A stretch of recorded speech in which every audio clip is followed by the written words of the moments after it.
గోదావరి ప్రాణహిత సరస్వతి నదుల త్రివేణి సంగమం శ్రీ కాళేశ్వర ముక్తేశ్వర స్వామి ఆలయంలో మహాకుంభాభిషేక మహోత్సవ ఘట్టం ఘనంగా ప్రారంభమైంది. 42 ఏళ్ల తర్వాత మహాకుంభాభిషేక మహాక్రతువుకు ఆదివారం వేదికైంది.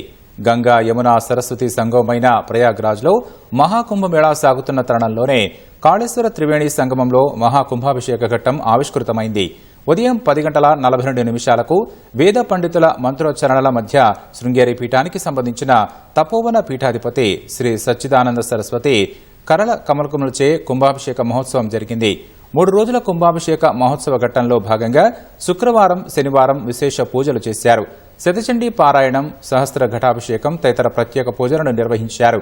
ఇవాళ జరుగుతున్న మహాకుంభాభిషేక కార్యక్రమానికి రాష్ట్ర మంత్రులు శ్రీధర్బాబు, పొన్నం ప్రభాకర్, కొండా సురేఖ ఎన్నికల సంఘం అనుమతితో హాజరయ్యారు. స్వామివారిని దర్శించుకోవడానికి భక్తజనం పోటెత్తారు. త్రివేణి సంగమంలో పుణ్య స్నానాలు ఆచరిస్తున్నారు.